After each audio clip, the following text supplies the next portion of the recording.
హల్లెలూయా. కూడి వచ్చిన దేవుని బిడ్డలందరికీ ప్రభు పేరిట వందనాలు. అందరూ బాగున్నారా? ఒకసారి గట్టిగా సపోర్ట్లు కొట్టండి. మీరంతా బాగుండాలని నేను ఎప్పుడు మీ కొరకు ప్రతిరోజు ప్రార్థన చేస్తూ ఉంటాను. నా కుమారుడు కూడా ప్రార్థన చేస్తూ ఉంటాడు. మీరు కనపడినా కనపడకపోయినా ప్రార్థన చేస్తూనే ఉంటాం. దేవునికి స్తోత్రం కలుగును గాక. అయితే అది ప్రభు చూస్తాడు. ప్రభు మిమ్మల్ని క్షేమంగా చేర్చాడు. దేవునికి మహిమ కలుగును గాక. కనుక దేవుని యొక్క బిడ్డలారా, కొద్ది నిమిషాలు మనం మంచి విషయాలు తెలుసుకుందాం. ఈరోజు చాలా సంతోషమైనటువంటి రోజు. ఒక మాటలో చెప్పాలంటే ప్రభు అయిన యేసుక్రీస్తు ఈ భూమి మీదకి వచ్చి 2024వ సంవత్సరం. సపోర్ట్లు కొట్టరే. హల్లెలూయా. ఆయన పుట్టినరోజే 1వ తారీఖు. సపోర్ట్లు కొట్టండి. దేవునికి స్తోత్రం కలుగును గాక. ప్రపంచానికి ఈ క్యాలెండర్ అందించడం జరిగింది. ప్రతి వారికి వాగ్దానాలు అందించబడతాయి. అసలు పుట్టినరోజు జనవరి 1 అని చెప్పని మరి పెద్దలు, మరి ఎంతో పండితులు, దేవుళ్ళు, బాగా బైబిల్ జ్ఞానం ఉన్నటువంటి వాళ్ళు తెలియపరిచినటువంటి విషయం వాళ్ళే ఈ క్యాలెండర్ కూడా మనకి అందజేశారు. అంటే ప్రపంచం ప్రతి చోట కూడా ఇదే క్యాలెండర్, ఇదే తారీఖు ఉంటుంది. కనుక ఆదివారం ఏమో పునరుద్ధానం రోజు. ప్రతి ఆదివారం పునరుద్ధానం రోజు. అంటే ప్రభు సమాధిని తిరిగి లేచింది కనుక ఆ రోజు పునరుద్ధానం ప్రపంచానికి సెలవు దినం. దేవునికి స్తోత్రం కలుగును గాక. ఈరోజు శుభదినం. ఈరోజు సంతోషమైన దినం. ఈరోజు నూతనమైన దినం. ఈరోజు ఒక చర్చిలో ఉండే వాళ్లే కాదు, ప్రపంచంలో ఉన్నటువంటి ప్రతి వాళ్ళు తెలియకుండా యేసు ప్రభు పుట్టినరోజు సంతోషంగా జరుపుకుంటారు. సపోర్ట్లు కొట్టండి. హల్లెలూయా. ఇది కొంతమందికే తెలుసు, కొంతమందికి తెలియదు. కనుక దేవుని యొక్క బిడ్డలారా, దేవుడు మనతో మాట్లాడాలని ఆయన ఆశిస్తూ ఉన్నాడు. గడిచిన కాలం అంతా మనం ఎలా జీవించాం, ఏ విధంగా నడుచుకున్నాం అన్నది కాదు, కానీ ఇక మీదట ఈ 2020 సంవత్సరాల్లో మనం దేవుని యొక్క అనుగ్రహంతో, దేవుడు మనతో, ఆయనలో మనం ఉండి ప్రతి క్షణం, ప్రతి గడియ, ప్రతి నిమిషం, ప్రతిరోజు కూడా ఈ సంవత్సరం అంతా కూడా ప్రభువుని విడిచిపెట్టని భాగ్యం మనకు దేవుడిచ్చునుగాక. ఎప్పుడు దేవుడు మనతో ఉండునుగాక. చూడండి, 1 శామ్యూయేలు గ్రంథం 20వ అధ్యాయము 35వ వచనాన్ని మీకు చదవండి. దేవుని యొక్క బిడ్డలారా, ఏమిటంటే ఈరోజు మనం ధ్యానించబోయే విషయాలు ఏమిటంటే నూతన నిర్ణయాలు. చెప్పండి, నూతన నిర్ణయాలు. అంటే ప్రతి ఒక్కళ్ళు నిర్ణయించుకోవాల్సిన విషయాలు 4 మాటలు మీకు తెలియపరుస్తాను. ఎక్కువసేపు చెప్పను, కొద్ది నిమిషాల్లోనే ముగిస్తాను. తెల్లవారులు చెప్తానని గుండె బాధల భాగం గంటలోనే ముగిస్తా. హల్లెలూయా. మన కోసం ప్రేమ విందు అద్భుతమైనటువంటి రుచికరంగా కుదిరింది. టేస్ట్ గా ఉంది. ఎందుకంటే దేవుని మందిరంలో ఏర్పాటు చేసింది, అది ఏదైనా బాగుంటది. కనుక దేవుని యొక్క బిడ్డలారా, చూడండి, చదవండి. 20వ అధ్యాయము 35వ వచనం, 1 శామ్యూయేలు గ్రంథం.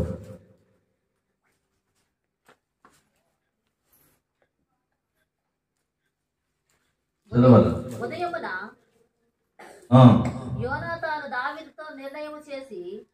యోనాతాను దావీదుతో నిర్ణయము చేసుకొని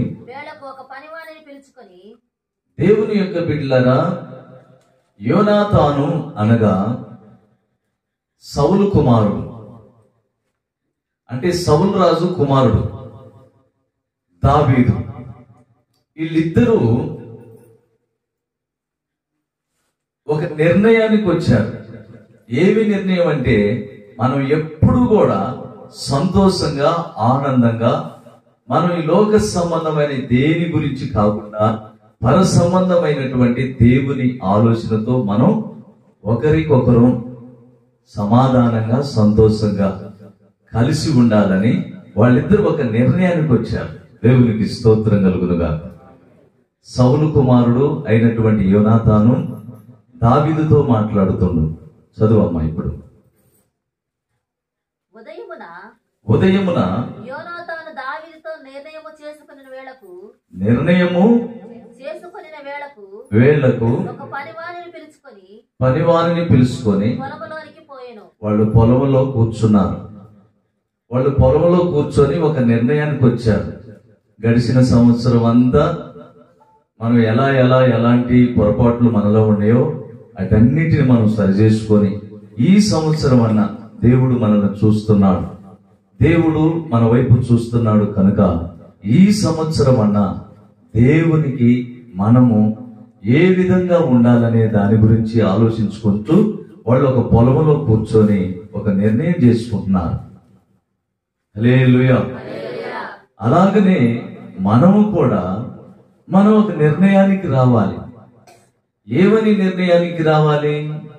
గడిచిన కాలం అంతా మన ఆలోచనలన్నీ మన ఇష్టానుసారంగా గడిచిపోయాయి, మన ఇష్టం. అయితే ఈ యొక్క 2024 సంవత్సరంలో మనం అలా గడిచిపోకూడదు. మన యొక్క నిర్ణయాలు బాగుండాలి. ఎక్కడైనా సరే మన సాక్ష్యంలో గాని, మన మాటలో గాని, మన యొక్క పరిపాలన విధానంలో గాని, ఎదుటి వారితో మాట్లాడే దానిలో గాని, మరి మన గురించి, మన పిల్లల గురించి గాని, మన కుటుంబాల గురించి, నీ కుటుంబం నా కుటుంబం గురించి గాని చాలా జాగ్రత్త కలిగి మంచి దేవునికి ఇష్టమైనటువంటి ఆలోచన మనం చేసుకోవాలి. అలా నిర్ణయం చేసుకోవాలని అలా నిర్ణయించుకుంటున్నారు వాళ్ళు. హల్లెలూయా.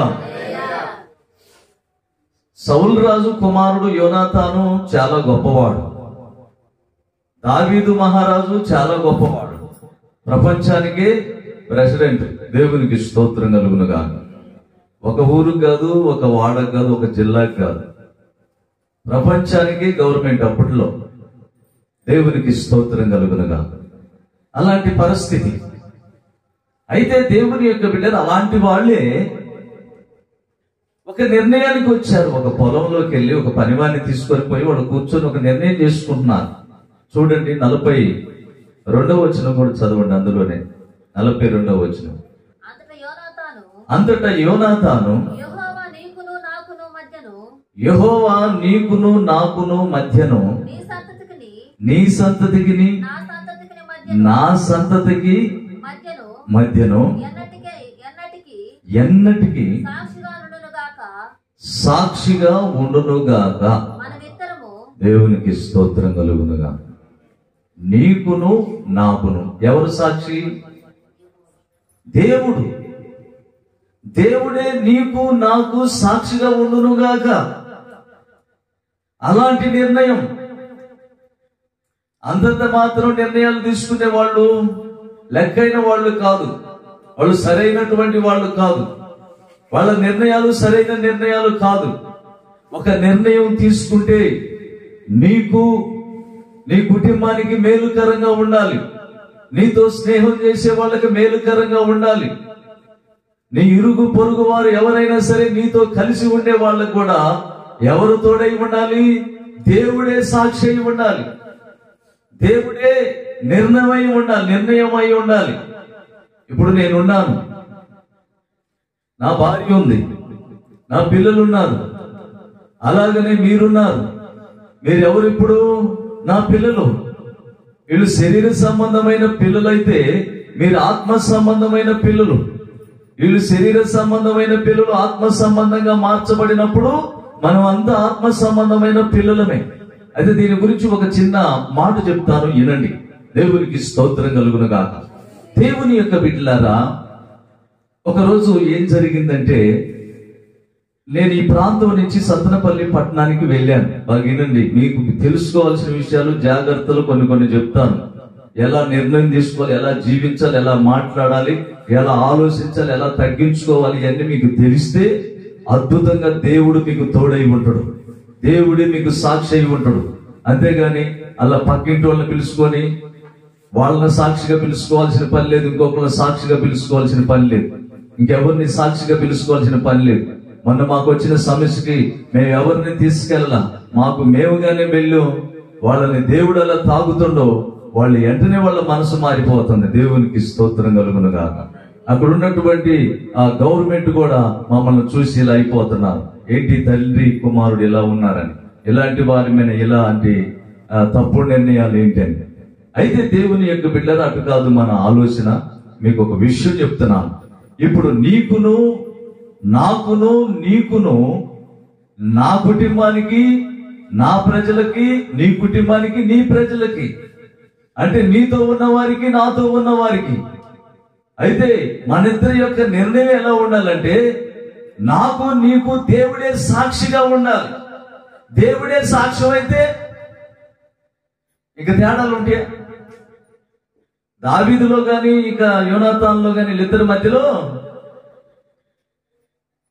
ఒకళ్ళ గురించి ఒకళ్ళకి ఎలాంటి పిచ్చి ఆలోచనలు ఉండవు.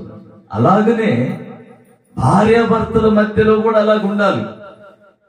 భార్యాభర్తల మధ్యలో కూడా భార్యకు గాని భర్తకు గాని ఇద్దరికి ఎవరు సాక్షి అయి ఉండాలి? దేవుడే సాక్షి అయి ఉండాలి. దేవునికి స్తోత్రం కలుగునుగా. అలాగ యోనాతాను దావీదుతో మాట్లాడుతున్నాడు కనుక దేవుని యొక్క బిడ్డలారా, దేవుడే సాక్షి. యోనాతాను ఎంత అద్భుతంగా మాట్లాడుతున్నాడు. ఆ మాటలు యోనాతాను మాటలు కావు, సాక్షాత్తు దేవుడు పలికించే మాటలు అన్నమాట. దేవుడు ఎవరిలో ఉండి పలికిస్తారో ఆ మాటలు అద్భుతంగా ఉంటాయి. ఎవరిలోనైతే దేవుని యొక్క ఆలోచన లేదో వాళ్ళ మాటలు అద్భుతంగా ఉండవు. చింపిరిగా, పనికి మాలినతనంగా, చీదరగా, ఎన్ని రకరకాల వ్యాధులు, పనికి మాలినటువంటి అన్ని ఉంటే చూడు, అలా ఉంటుంది. కొంతమంది నోరు తెరిస్తే, కొంతమంది యొక్క సాక్ష్యం, కొంతమంది యొక్క విధానాలు, కొంతమంది యొక్క పద్ధతులు అలా ఉంటాయి అన్నమాట. అలా ఉండకుండా ఈయన అంటున్నాడు కదా దావీదుతో, దావీదు నీకును నాకును మన ఇద్దరి మధ్య దేవుడే సాక్షిగా, దేవుడే మనకు సాక్ష్యం. దేవునికి మరుగైంది ఇంకేది లేదు. ఆయనకని ఏది సాటు ఉండదు. నువ్వు గోడ చాటునున్నా కనపడదు. దేవునికి స్తోత్రం కలుగును. ఇది మనం కట్టుకున్న గోడ. ఈ గోడ చాటును అవతలున్నా కూడా దేవునికి నువ్వు కనపడతావు. అదే మరి దేవుని యొక్క ప్రభావం అంటే. కనపడకపోతే ఆయన దేవుడు ఎందుకు? దేవునికి అన్ని కనపడతాయి. నువ్వు ఎక్కడుండవో కనపడుద్ది, నువ్వేం చేస్తున్నావు కనపడుద్ది, నువ్వేం మాట్లాడుతున్నావు కనపడుద్ది, నువ్వు ఏమై ఉండవో కనపడుద్ది, నువ్వు ఏం చేస్తున్నావు కనపడుద్ది. దేవునికి నేను కనబడుతున్నాను అన్న మనసు ఎవరికైతే వచ్చుతో వాళ్ళు ఈ నూతన సంవత్సరంలో అద్భుతంగా దీవించబడతారు. గట్టిగా చప్పట్లు కొట్టుకోండి. దేవునికి స్తోత్రం కలుగునుగా. మీకు ఒక మాట చెప్పి ముందుకెళ్తాను. రిఫరెన్స్ చాలా తీసుకున్నాను కానీ అన్నీ చెప్పను. అక్కడక్కడ దేవుడు చెప్పమన్న రిఫరెన్స్ చెప్పి గంటలో ముగిస్తాను. ఇప్పుడు 10 నిమిషాలు అయిపోయింది కూడా, ఇంకా 40-50 నిమిషాలు లోపే ఉంటుంది. కనుక దేవుని యొక్క బిడ్డలారా, ఈ తాళచెరువు నుంచి సత్తెనపల్లి పట్టణానికి సేవ నిమిత్తంగా, ఇది ఈ ఊర్లో కాదని చెప్పని దేవుడు చెప్పిండు. అయితే ఇక్కడ నువ్వుంటేనే సంఘం అయితేని ఒక మాట కూడా చెప్పిండు. మా ఆత్మీయ తండ్రి కూడా చెప్పిండు. వేరే రామగుండం నుంచి వచ్చినటువంటి పాస్టర్లు ఇక్కడికి వచ్చినా కానీ వాళ్ళు నిలవలేకపోయారు. వాళ్ళ కాలేదు, వదిలిపెట్టి కూడా వెళ్ళిపోయారు. అయినా కానీ దేవుడు మళ్ళీ తీసుకొచ్చి పెట్టి. అయితే దేవుని యొక్క బిడ్డలారా, అయితే ఇక్కడ ఉండి మంచి సెంటర్ ఒకటి చూసుకొని, మరి నాకు 2 బాబులు, ఇంకెవరైనా సేవకు వస్తే వాళ్ళని కూడా కలుపుకొని మంచి సేవ చేయాలి, అనేక సంఘాలు కట్టాలి, ఈ సమయం అయిపోయే లోపల అని చెప్పన్న మనసుతోటి నేను సత్తెనపల్లి పట్టణం కుటుంబాన్ని తీసుకొని వెళ్ళిపోయాను. వెళ్ళిపోయిన తర్వాత అన్ని కులాలు ఉంటారు, చూశారు కదా. అంటే ఒకే కులం కాదు, అన్ని కులాలు ఉన్నటువంటి ప్రాంతానికి నేను వెళ్ళాను. ఆ ప్రాంతంలోనికి వెళ్ళి, అయ్యా నాకు రెంట్కి ఒక ఇల్లు కావాలి అని అన్నాను. ఎంతలో కావాలి అన్నారు. ఎంతో ఒక 2,000 కానీ 3,000 కానీ ఆ ప్రాంతం ఆ లెక్కలో చూడండి అన్నాను. సరేనండి చూస్తామండి, మనిషి చూస్తే బాగానే ఉండవు, అంతా బాగానే ఉంది, మరి మీది ఏ కులమో కూడా మరి మాకు తెలిస్తే మంచిది అని చెప్పని అడిగారు. కులం పేరు చెప్పకుండా ఇల్లు ఇవ్వరంట అక్కడ. ఎందుకంటే ఏదన్నా తక్కువ కులం అయితే, అంటరాని కులం అయితే, ఇంకా హీనమైన కులం అయితే ఈయనకి ఇల్లు ఇస్తే మరి మమ్మల్ని చిన్నచూపు చూస్తారేమో, మనల్ని మళ్ళీ వాళ్ళ ఇళ్ళకి పిలవరేమో, డబ్బుల కోసం ఆశపడితే బందేరికాలు పోతాయేమో అన్న మనస్సు ఈ లోకంలో ఉంది, ఆ ప్రజల్లో ఉంది, ఆ ప్రాంతంలో అది ఉంది. అయితే దేవుని యొక్క బిడ్డలారా నన్ను అడిగారు, అయ్యా మీదేం కులం అయ్యా అని అడిగారు. చెప్పండి అయ్యా, ఏమనుకోబాకండి అయ్యా అని అన్నారు. అంటే సరేనండి, నా కులం గురించి మీకు కావాలి, నాకేం ఇల్లు కావాలి, నాకేం ప్రజలంతా బాగుండాలని నేను వచ్చాను. అయితే ఈ ప్రాంతంలో రకరకాల కులాలు కలిగినటువంటి, రకరకాల ఆలోచన కలిగినటువంటి వారు ఉన్నారు అని మనసులో అనుకొని, హల్లెలూయా, గట్టిగా ఒకసారి అందరూ గట్టిగా సపోర్ట్లు కొట్టండి. ఇది మంచి నిద్ర సమయం. ఒక 5 నిమిషాలు దాటిపోతే ఇక సముద్రం మనం దాటినట్టే. ఇప్పుడు మనం ఎక్కడున్నాం అనుకున్నాం? సముద్రం మధ్యలో ఉన్నాం. చెప్పండి, సముద్రం మధ్యలో ఉన్నాం. సముద్రం మధ్యలో ఉన్నప్పుడు నిద్రపోకూడదు. హల్లెలూయా. అది రాత్రి అయినను, అది పగలైనను, అది ఏ సమయం అయినను, ఇప్పుడు మనం సముద్రంలో ఉన్నామన్న సంగతి మర్చిపోకండి. హల్లెలూయా. కనుక దేవుని యొక్క బిడ్డలారా, ఇక వాళ్ళు అలా అడిగారు. అడిగినప్పుడు నేను అన్నాను, అయ్యా అమ్మా, నేను మాట్లాడిన తర్వాత మీరు నిర్ణయం చేసుకున్న తర్వాత ఇల్లు ఇవ్వండి, లేకపోతే లేదు అని చెప్పాడు అన్నాను. అయితే కులం అనే తత్వంలో నుంచి నేను విడిపించబడ్డాను, కులతత్వంలో నుంచి విడిపించబడ్డాను. విడిపించబడిన కులం గురించి నేను చెప్పడానికి నేను చెప్పలేకపోతున్నాను అని అన్నాను. ఏమైంది చెబితే ఏం తప్పింది అన్నట్టుగా నాకెళ్ళి చూశారు. హల్లెలూయా.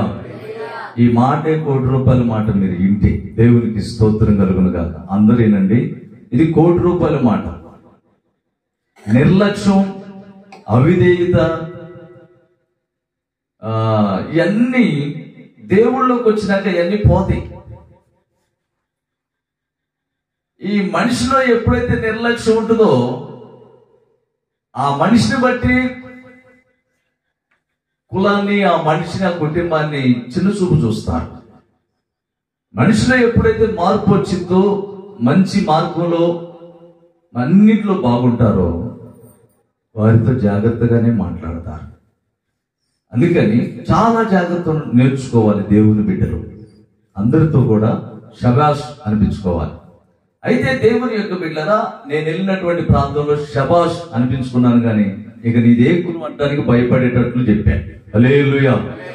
నీది ఏ కులం అని అడగటానికి ఆ ప్రాంతంలో అడగలేకపోయారు, అడగటానికే భయపడ్డారు. ఏం చెప్పానంటే, కులములో నుంచి నేను విడిపించబడ్డాను, ఇక నాకు ఏ కులం లేదు. ఈ కులం అనే తత్వం మనస్తత్వాలని వేరు చేస్తుంది. ఏనండి బాగా, కులం అనేది ఏం చేస్తుందంటే మనస్తత్వాలను వేరు చేస్తుంది. మనస్తత్వాలను వేరు చేయటమే సాతాను పని, మనస్తత్వాలని కలపటమే దేవుని పని. బాగేనండి, దేవుని పని ఏమో మనస్తత్వాలని కలుపుద్ది. మనసు ఎప్పుడైతే కలుస్తుందో అప్పుడు యోనాతాను, దావీదు వారిలో ఉన్నటువంటి ఆత్మీయత ఎలా ఉంటుందో, ఆత్మ సంబంధమైన ప్రేమ ఎలా ఉంటుందో అలా ఉంటుంది అన్నమాట. అయితే నేనేమన్నానంటే, ఈ కులం అనే పదంతో అనేకులు మనస్తత్వాలు వేరైపోయి నా కులం నా కులం నా కులం, నా మతం నా మతం, నేను నేను అని ఇక విడిపోతున్నారు. హల్లెలూయా. విడిపోతున్నారు. ఈ విడిపోయి ప్రాంతాలుగా చెడిపోయి భయంకరంగా మనుషులు రాక్షసుల్లా మారిపోతున్నారు. వారిని ఆ కులతత్వాల్లో నుంచి విడిపించి ఐక్యత, అంటే మనస్సు ఐక్యత. వింటున్నారా? హల్లెలూయా. మీరు అలా అయితే నేను చెప్పలేను. దేవునికి స్తోత్రం కలుగును గాక. హల్లెలూయా.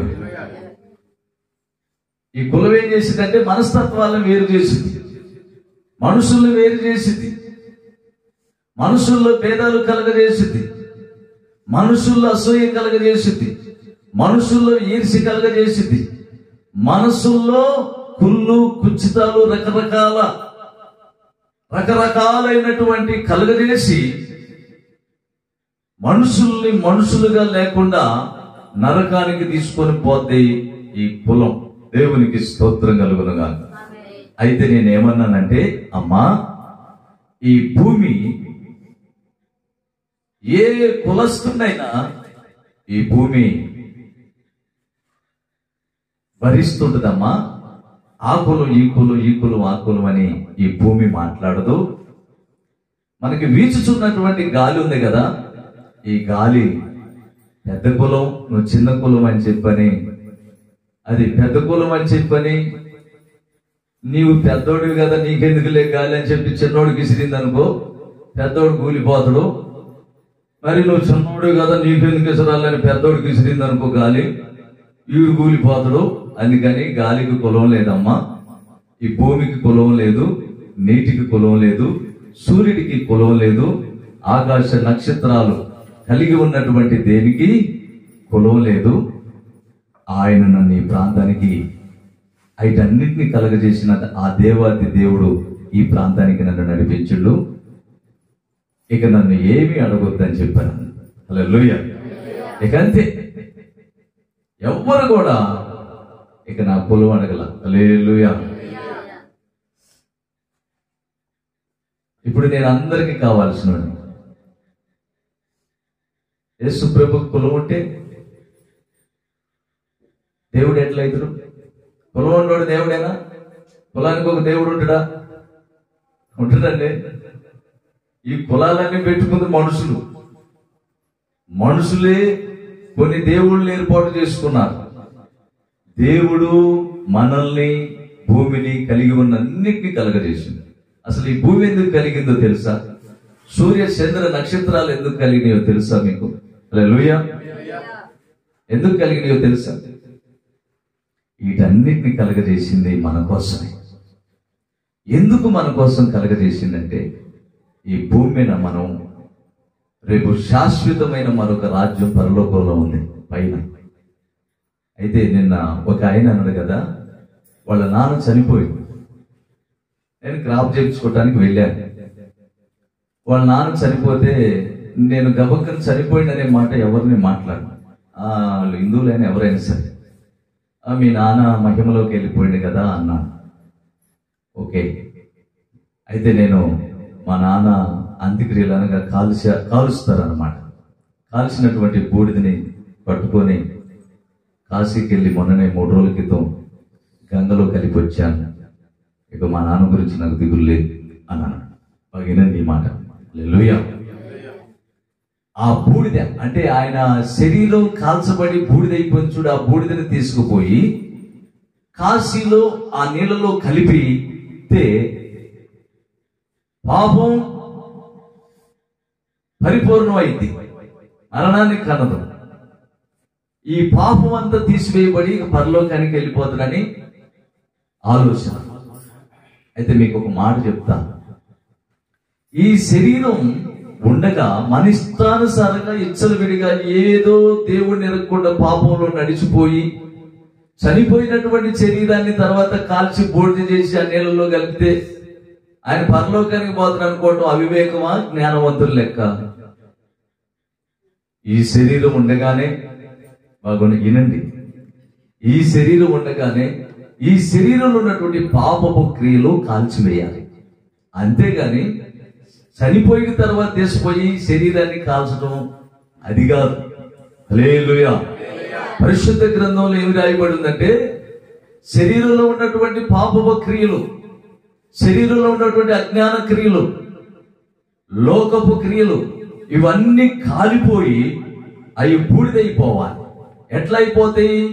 దేవుని యొక్క వాక్యం ద్వారా, దేవుణ్ణి స్తుతించడం ద్వారా, దేవుణ్ణి ఆరాధించడం ద్వారా, దేవునిలో మనం పూర్తిగా పరిశుద్ధులుగా మార్చబడినప్పుడు, దేవునికి ఇష్టమైన ప్రజలుగా మనం మార్చబడినప్పుడు మనలో ఉన్నటువంటి పాపం తొలగిపోయింది.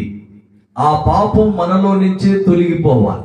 తొలగిపోయినప్పుడు దేవుడు మనల్ని చూస్తాడు. దేవుడు మనల్ని చూసి మనల్ని అప్పుడు ఇష్టపడతాడు. అప్పుడు ఇష్టపడి ఆయన నిన్ను నన్ను పరలోకానికి తీసుకుపోతాడు. అంతేగాని చనిపోయిన తర్వాత శరీరాన్ని కలిసి బూడిద చేసి దాన్ని తీసిపోయి చేస్తే పరలోకానికి పోతాడు. అసలు ఇది ఏమన్నా సరిపోయే మాటేనా? హల్లెలూయా. సరిపోయే మాటేనా? ఇది ఎట్లుందంటే, ఎట్లన్నా తిరుగు, ఏమన్నా చెయ్యి. చచ్చిపోయినాక ఎట్ట పోతారు? చనిపోయిన తర్వాత మనిషి ఎట్ట పరలోకానికి పోతారు? బతికుండగానే పరలోకాన్ని సంపాదించుకోవాలి. బతికుండగానే పరలోకాన్ని సంపాదించుకున్న వాడే జ్ఞానవంతుడు. జ్ఞానవంతులే రేపు పరలోకంలో ఉండేది. మీరు చాలా అదృష్టవంతులు. దేవునికి స్తోత్రం కలుగునుగా. మీకు ఉన్నటువంటి స్థానాల నుంచి కిందికి దిగి వచ్చారు. తనను తాను ఎవరైతే దిగి వస్తారో వారిదే పరలోక రాజ్యం. ఈ లోకంలో ఎట్టబడిదట్ట జీవించి, ఎట్టబడిదట్ట నడుచుకొని, ఇష్టానుసారంగా జీవించి, నా ఇష్టం అని నీ ఇష్ట ప్రకారంగా నడుచుకుంటే ఎట్లా గురించి? నీ ఇష్ట ప్రకారం నడవకూడదు కదా. ఇక్కడ యోనాతాను దావీదుతో ఏమంటున్నాడు?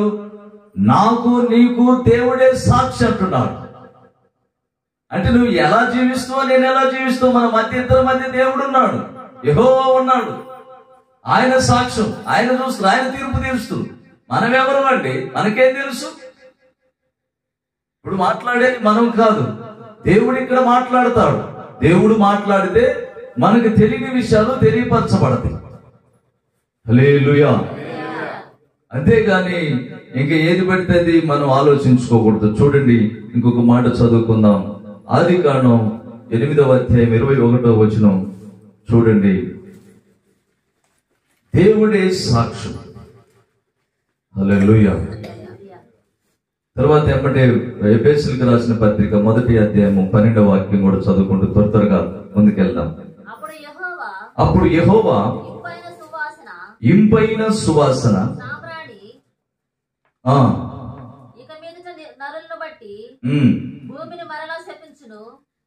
సరే, అక్కడ ఏమన్నాడంటే ఇంపైన సువాసన. ఇక్కడ నోవాకులో ఇంపైన సువాసన దేవునికి కనబడుతుంది. అక్కడ ఉన్నటువంటి కొంతమంది ప్రజలలో ఏమి కనపడుతుందంటే మరణం కనపడుతుంది. దేవుడే దానికి. హల్లెలూయా. అలాగనే ఇక్కడ ఎఫెసీయులకు రాసిన పత్రిక 1వ అధ్యాయం 12వ వాక్యం కూడా త్వరగా చదవాలి, స్పీడ్ గా చదవాలి, లేకపోతే లేట్ అయితే. హల్లెలూయా. నేను ఒకసారి ఏం చేశానంటే, రామగుండంలో నిద్ర వస్తుంది, కళ్ళల్లో జెండు బాంబు పెట్టుకున్నా. హల్లెలూయా. నిజంగా కళ్ళల్లో జెండు బాంబు పెట్టుకున్నా. ఎందుకంటే ఇదేంటిరా పాపం, ఈ నిద్రేంటి నన్ను వేధిస్తుంది, నేను ఇప్పుడు ఎట్లా, మంచి పాస్టర్ గారు వచ్చిండు, వాక్యం వినాలి, ఆ వాక్యంతో నింపబడాలని చెప్పని జెండు బాంబు అటు రాసుకున్న 2 రెప్పలకి మంటలు పుట్టినాయి. హల్లెలూయా. అలా భక్తి కోసం అలాంటి ప్రయత్నాలు చేసి, అలాంటి నిర్ణయాలు చేసుకొని దేవుని యొక్క కృప పొందుకోబట్టి చదువు సంధ్య లేకుండా ఏమీ తెలియకుండా మీ ఎదుట దేవుడు నిలబెట్టుకొని లైవ్ లో మాట్లాడిస్తుండు. హల్లెలూయా. మన అమలాపురంలో ఒక వాక్యం చెప్తే తెలియకుండా ఏమేం చెప్పుకుంటూ పోయాను, తర్వాత ఏంటి అద్భుతంగా ఉంది. చాలా మంది అయ్యా మా వాట్సాప్లో ఆ వీడియో పెట్టండి, మా వాట్సాప్లో పెట్టండి, చాలా చక్కని విషయాలు చెప్పారన్న. కనుక దేవుని యొక్క బిడ్డలారా చూడండి, ఎఫెసీయులకు రాసిన పత్రిక 1వ అధ్యాయం 12వ వాక్యం. మరియు క్రీస్తునందు ముందుగా నిరీక్షించిన మనము తన మహిమకు కీర్తి కలుగజేయవలెనని దేవుడు తన చిత్త ప్రకారమైన సంకల్పమును బట్టి మనలను ముందుగా నిర్ణయించి ఆయన యందు దేవునికి స్తోత్రం కలుగునుగా. దేవుడు మనల్ని ముందుగానే నిర్ణయించాడు. అయితే మన నిర్ణయాలు, ఇక్కడ దావీదు నిర్ణయం ఎలా ఉందో మనం చూద్దాం. మొట్టమొదటి మాట, దావీదు యొక్క నిర్ణయం. ఆయన అంటున్నాడు కదా, ప్రభువా నేను ఏ పాటి వాడను. దావీదు మహారాజు ఆయన అంటున్నటువంటి మాట ఏంటంటే, ప్రభువా నేను ఏ పాటి వాడను, నన్ను ఇంతగా వెచ్చిస్తున్నావు, నన్ను ఇంతగా దీవిస్తున్నావు, నన్ను ఇంతగా ఆశీర్వదిస్తున్నావు, నీ యొక్క నిర్ణయాలు ఏంటి ప్రభువా, నా మీద ఉన్నటువంటి ఇంత అద్భుతమైన నిర్ణయాలు అని చెప్పని దావీదు తనలో తాను ఆనందిస్తూ ఉన్నాడు. ఆనందించటమే కాదు, మాట్లాడుతూ ఉన్నాడు. చూడండి, నెహెమ్యా 10వ అధ్యాయము 39వ వాక్యం చదువుకున్న తర్వాత నెహెమ్యా చదవండి. 10వ అధ్యాయము 39వ వచనం త్వరగా. అంతసేపు ఏబు గ్రంథం పైన ఎస్తేరు, తర్వాత నెహెమ్యా ఉంటుంది. బైబిల్ చదివితేనేగా సంపాదిద్దాం, కోటేశ్వరులు అయిదాం, వాళ్ళ మీద ఏళ్ళ మీద గొప్పవాళ్ళం అయిదాం అన్నారు. అంతే గాని బైబిల్ చదువుకుందాం, అసలైన రాజ్యం ఇది, శాశ్వతమైంది, పరిశుద్ధమైన రాజ్యం, మహిమ గల రాజ్యం అన్న మనసు ఉండదు. చదువమ్మా. ఇశ్రాయేలీయులను లేవీయులను నెహెమ్యా 10వ అధ్యాయము 39వ వచనం. 10:39 నెహెమ్యా. అదేనా? చదువు. ఇశ్రాయేలీయులను లేవీయులను ధాన్యమును క్రొత్త ద్రాక్షారసమును నూనెను తేగ సేవ చేయు యాజకులను ద్వారపాలకులను తీసి కొన్ని ప్రతిష్ఠులకు మందిరపు గదిలోకి ఉంచవలెను. మన దేవుని మందిరమును ఏనండి, మన దేవుని మందిరమును మేము విడిచిపెట్టము. దేవునికి స్తోత్రం. ఇది మనకు కావాల్సిన అసలు మాట. అక్కడ ఏమంటున్నారంటే వీళ్ళు, దావీదు ఏమంటున్నాడంటే, నేను దేవుని మందిరాన్ని విడిచిపెట్టను. అక్కడ ఉన్నటువంటి లేవీలు, ఇశ్రాయేలు ప్రజలందరూ వాళ్ళ యొక్క సాక్ష్యం ఏంటంటే, మేము దేవుని మందిరాన్ని విడిచిపెట్టము. గడిచినటువంటి 2023 సంవత్సరాలు గడిచిపోయినాయి. నువ్వు ఎంత దేవుని మందిరాన్ని విడిచిపెట్టావో, ఎన్ని బాధలు పడ్డావో, ఎన్ని శ్రమలు పడ్డావో. ఇంకొకటి, దేవుని మందిరాన్ని విడిచిపెడితే ఏ సమయంలో ఏం జరుగుతుందో ఒక భయం. ఒకరోజు ఒక ఆమె అంటుంది కదా, ఒక సాక్ష్యం పలికింది, ఈ రోజు నేను దేవుని మందిరానికి వెళ్ళాను, నేను చాలా ఆనందంగా ఉన్నాను, చాలా సంతోషంగా ఉన్నాను, నాకు ఇక భయమేలా, నాకు ఇక చింతేలా, నాకు ఇక దిగులేలా, ఇక నేనెందుకు భయపడను. దేవుని మందిరానికి నేను వెళ్ళాను, దేవుని ఆవరణంలోనికి నేను వెళ్ళాను. హల్లెలూయా. దేవుని ఆవరణంలో దావీదు అంటాడు, ఒక దినము గడుపుట 1000 దినముల కంటే శ్రేష్టం అని చెప్పాను. నేను యెహోవా మందిరములో పచ్చని ఒలీవ మొక్క వలె నేనున్నాను.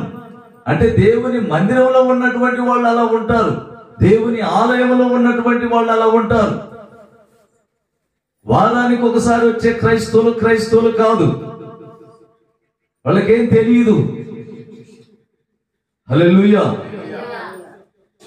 క్రైస్తవులంటే ప్రతి కూడికి హాజరయ్యే వాళ్ళే, ప్రతి ప్రార్థనలో కనబడేవాళ్ళు, ప్రతి కూడిక ఎప్పుడు కూడిక జరుగుతుందని ఎదురు చూసేవాళ్ళు, ప్రార్థన పెట్టుకొని ఏదే మా వాళ్ళు ఇంకా రాలేదని చెప్పని సేవకుడు బాధపడితే ఆ రోజు ఖచ్చితంగా వాళ్ళకి జ్వరాలో ఏదో ఒక రోగం వచ్చి డబ్బులు వద్దుంది. ఆ సంగతి మీకు తెలుసో లేదో. హల్లెలూయా. నేను చెప్పేది నిజం. ఎందుకంటే నేను ఇంతకు ముందులాగా ఇక్కడిక్కడ వాక్యాలు చెప్పినటువంటి వ్యక్తిని కాదు.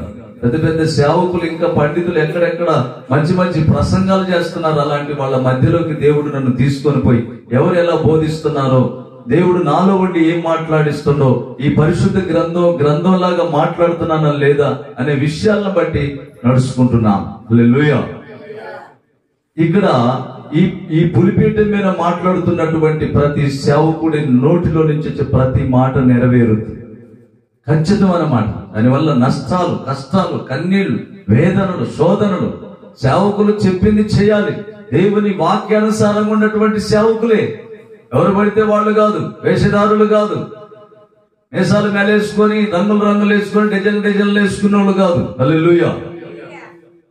దేవునికి ఇష్టమైన సేవకుడు, ప్రతిష్ట కలిగినటువంటి సేవకుడు, పరిశుద్ధంగా జీవించే సేవకులు, వాళ్ళు దేవునికి ఇష్టమైనటువంటి వాళ్ళు.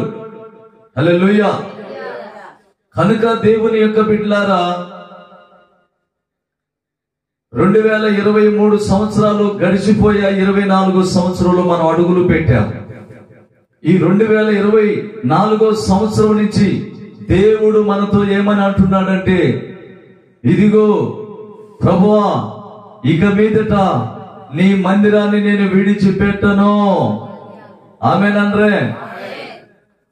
నీ మందిరంలో నేను ఎప్పుడు ఉంటాను, నీ మందిరమే నాకు కావాలి, విడిచిపెట్టని భాగ్యం. వాళ్ళు ఏమంటున్నారంటే, వాళ్ళు అంటున్నటువంటి మాట ఇక్కడ అంటున్నారు, మా దేవుని మందిరమును మేము విడిచిపెట్టము. మా దేవుని మందిరము మేము విడిచిపెట్టం. ఇది మొట్టమొదటి మాట. మా దేవుని, నీకు దేవుడు వద్దా? నీకు మందిరం వద్దా? ఆదివారం ఒక్కరోజు నీకా? నీ ఇష్ట ప్రకారమా, దేవుడి ఇష్ట ప్రకారమా? చెప్పండి. ఇప్పుడు ఈ రోజు నేను ఈ విధంగా ఉన్నానంటే దేవుడి ఇష్ట ప్రకారం, నా ఇష్ట ప్రకారం కాదు. దేవుడే దీనికి సాక్ష్యం. నేను ఈ యొక్క బైబిల్ పట్టుకున్న కాడి నుంచి ఏనాడు కూడా ఏ పొరపాటు చేశారు కను. హల్లెలూయా. నా దేవుడు పొరపాటు చేయనీయడు కూడా. నీలో పొరపాటులు జరుగుతున్నాయంటే కారణం దేవుడు నీతో లేడు, లేకపోతే నీకు చాలా భయంకరం.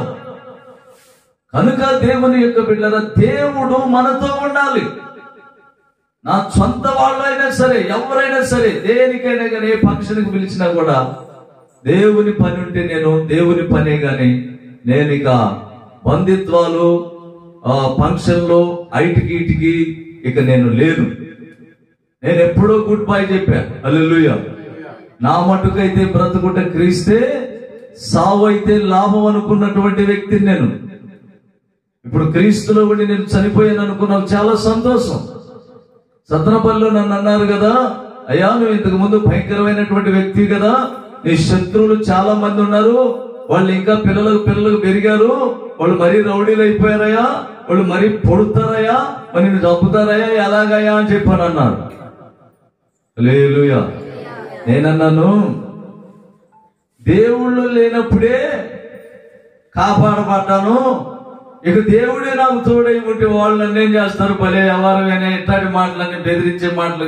నేనేం బెదిరిపోయాడు కాదులే, నోరు మూసుకొని అని చెప్పానన్న. దేవునికి స్తోత్రం కలుగునుగా. ఇప్పుడు అప్పుడు చనిపోతే ఎక్కడికి పోతానో తెలియదు, అది వేస్ట్ మరణం. ఇప్పుడు క్రీస్తులో ఉండి చనిపోతే శ్రేష్టమైన మరణం. ఇప్పుడు క్రీస్తునందున్న వారికి ఏ శిక్ష విధి లేదు. అలాగనే క్రీస్తునందు మృతులైన వారు ధన్యులు. హల్లెలూయా. యెహోవా యొక్క భక్తుల యొక్క మరణం అంట దేవునికే ఇష్టం అంట, మనుషులకు కాదు, ఆయనకే ఇష్టమైన మరణం అంట. అలాంటి మరణం వస్తే ఎంత సంతోషం. హల్లెలూయా. చాలా సత్రపల్లిలో ఒక ఆయన, ఒక పాస్టర్ గారు అయితే దాదాపు ఇప్పటికి 20 సంవత్సరాలు అవుతుంది సమాధి కట్టించుకొని 20 సంవత్సరాలు అవుతుంది. ఇప్పుడు కూడా ఆయన అంతే ఉన్నాడు. అయ్యా నీకు సన్మానం చేయాలా, మా మందిరం ఇంకా 3-4 నెలలు అయిపోతే ఎండ్లకాలం ఖచ్చితంగా అయితే ఏమో అప్పుడు దాకా నేను ఉంటానా అంటున్నా. మందిరం కాకుండా అటు సన్మానించిన అట్టు కుదరదన్నా నేను. అంటే నేను ఉంటానా అయ్యా, వయసు అయిపోయింది కానీ ఉండోలే నువ్వు అని అన్నా. నవ్వుకుంటున్నా. దేవునికి స్తోత్రం కదా. చాలా మంది అంటారు సమాధి ఎదురు చూడకూడదురా, సమాధి ఎదురు చూస్తే బలిగోరుదురా, చచ్చిపోతావా, అమ్మో. వీళ్ళకేందో తెలిసినట్టు, దేవుడు తెలిసినట్టు, ఇవన్నీ తెలిసినట్టు, ఇవన్నీ వస్తుందే. హల్లెలూయా. ఎట్లాంటి అని ఉత్త మాటలన్నీ నమ్మబాకండి. ఏది మనల్ని బలిగోరదు. ఎందుకంటే దేవుడు మనకు తోడై ఉన్నాడు కాబట్టి. చప్పట్లు కొట్టుకోండి. హల్లెలూయా. దేవుడు మనకు తోడై ఉన్నాడు కాబట్టి ఏ ప్రమాదం మీ ఇంటి దగ్గర కానీ అంచుల దగ్గర కూడా రాదు. ఎందుకంటే మీరు ఆత్మ సంబంధమైన నడిపింపులోకి వచ్చారు. శరీర సంబంధమైన నడిపింపు కాదు, ఆత్మ సంబంధమైన నడిపింపు. ఇప్పుడు మనం ఆత్మ సంబంధంగా నడిపించబడుతున్నాం కానీ శరీర సంబంధంగా లేవు. శరీర సంబంధమైంది అది భేదాలు కలగజేస్తుంది. ఇందాకనే చెప్పాను. హల్లెలూయా. ఆత్మ సంబంధమైన దానిలో కులాలు ఉండవు, ఇంకా రెండోది ఏది ఉండదు. ఎత్తు తక్కువ, ఆస్తులు ఎక్కువ, ఆస్తులు తక్కువ, అందం ఎక్కువ, అందం తక్కువ, వాళ్ళు ఇట్లా వీళ్ళు ఇట్లా అనేది ఉండదు అనమాట. అంతా ఒకే మంచి మనసు. అలాంటి మంచి మనసు కలిగి సమాధానం కలిగి ఉన్నటువంటి వారి మధ్యలోకి దేవుడు వస్తాడు. వాళ్ళంటే ఇష్టం. మరి దేవుడికి ఇష్టమైనటువంటి విధానం మనం చేస్తే మంచిది కదా, అంతేనా? అందుకనే నేను ఏ స్వరూపాలు పెట్టను, ఏ విగ్రహాలు చూసి దేవుడు అనుకోను. అది చాలా తప్పు అనమాట. హల్లెలూయా. దేవుడు విగ్రహం అయితే మనం ఎలా బ్రతుకుతాం? అసలు దేవుడిని ఎవరు చూస్తారు? దేవుని యొక్క ధ్యాన ఈ భూమి ఆకాశంలో అందం అనమాట. అంత పెద్ద ధ్యాన అనమాట. ఈ భూమి ఆయన పాదపీఠం, ఆకాశమైన సింహాసనం, ఇంకా తల పరలోకం, ఇంకా మహిమ అనమాట. దేవునికి స్తోత్రం కలుగునుగా. అంత శక్తి కలిగిన వాడు మన దేవుడు. ఇంత దేవుడు కాదు, అంత దేవుడు కాదు, నువ్వు ఊహించుకోవటానికి. హల్లెలూయా. ప్రపంచం అంతా ఆయన కను నేత్రాలు అలా కనబడుతూ ఉంటది అనమాట. మనం ఆయన చేతిలో అరిచేతిలో ఉండం. చప్పట్లు కొట్టండి. హల్లెలూయా. ఆయన అరిచేతిలో మనం ఉండం అనమాట. అరిచేతులు అంటే మనం తేలిగ్గా చూసుకోవచ్చు. అలా అరిచేతిలో ప్రపంచంలో ఉన్న ప్రతి బిడ్డను అలా చూస్తూ ఉన్నాడు అనమాట. చూసి తప్పిపోయేవి ఆగమైపోతున్నటువంటి వారి కోసం దేవుడు బాధపడుతూ ఉంటాడు అనమాట. వారిని దగ్గరికి తీసుకొని మంచి మార్గంలోకి నడిపించాలని దేవుని సేవకుల్ని ఏర్పాటు చేసుకొని ఆయన నడిపిస్తూ ఉంటాడు. హల్లెలూయా. కనుక దేవుని యొక్క బిడ్డలారా చూడండి, మొట్టమొదటి మాట ఏంటంటే, మా దేవుని మందిరమును మేము విడిచిపెట్టము. చెప్పండి, మా దేవుని మందిరమును మేము విడిచిపెట్టము. ఇది మంచి నిర్ణయం. ఇలాంటి నిర్ణయాలు తీసుకోవాలి. అలాంటి నిర్ణయాలు తీసుకుంటే మీరు చాలా శ్రేష్టమైనటువంటి వాళ్ళు. మీకు దేవుడు తోడై ఉంటాడు. దేవునికి స్తోత్రం కలుగునుగా. ఈ మాటలకి మర్చిపోకూడదు. గడిచిన సంవత్సరం లాగా మీరు ఉండకూడదు. ఈ సంవత్సరంలో అద్భుతంగా మీరు దీవించబడాలి, అద్భుతంగా ఆశీర్వదించబడాలి. దేవుడు ఎన్నంటూ మీకు తోడై ఉండి ఇక దేనికి మీరు భయపడే పని లేదు. ఇక ఎక్కడ ఎలాంటి అప్పులు, బాధలు, సమస్యలు, అన్ని కన్నీళ్లు, వేదనలు, శోధనలు అన్నిటిని కూడా కన్నిటిని నాట్యంగా మారుస్తూ ఆనందంగా మనల్ని ముందుకు నడిపిస్తున్న దేవుడు. దేవునికి స్తోత్రం కలుగునుగాక. హల్లెలూయా. చూడండి ఇంకొక మాట, ద్వితీయోపదేశకాండం 2వ అధ్యాయము 29, 28 వాక్యాన్ని చదువుకుందాం త్వరగా. ద్వితీయోపదేశకాండం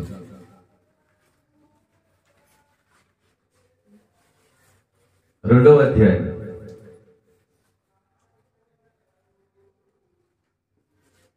'నీ బుట్ట చెల్లు ఉందా తీసుకురాపు, టైం చూసుకోవాలి.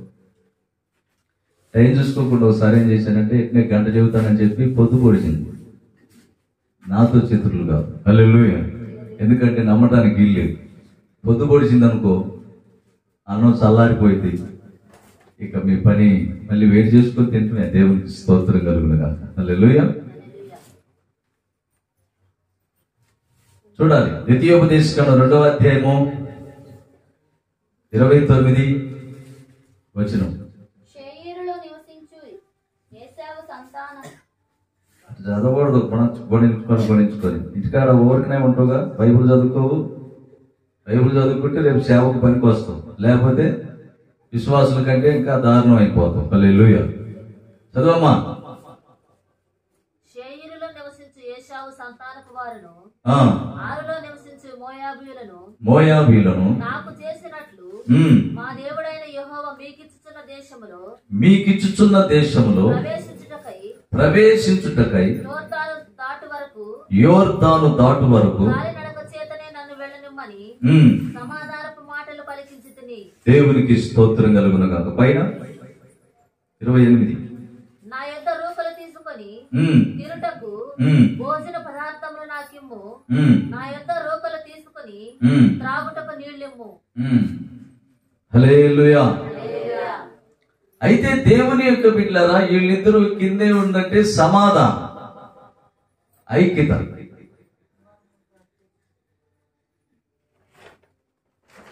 అంటే ఎందుకు మీరు వాక్యమేనండి.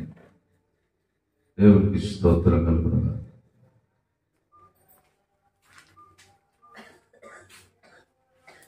ఓకే. అయితే దేవుని యొక్క బిడ్డలారా చూడండి, 2వ రాజుల గ్రంథం 18వ అధ్యాయము 7వ వచనాన్ని చదువుకుందాం.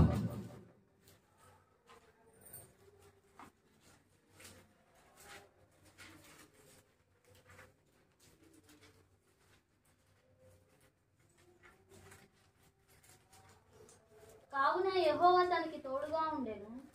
యెహోవా తనకు తోడుగా ఉండెను. తాను వెళ్ళిన చోటనెల్లా అతడు జయము పొందెను. దేవునికి స్తోత్రం కలుగును గాక.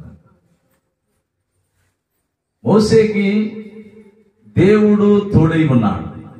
తాను వెళ్ళిన చోటనెల్లా అతనికి జయమే కలిగింది, గాని అపజయం, ఓటమి లేదు.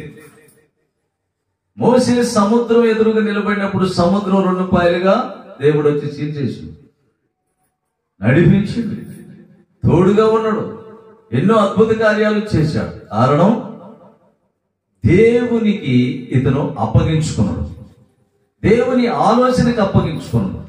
ఇక అతనిలో అతని ఆలోచన తీసివేసుకున్నాడు. ఇక అతను దేవుని ఆలోచన కోసమే బయలుదేరింది. ఇప్పుడు మనం బయలుదేరాల్సింది దేవుని పని కోసం.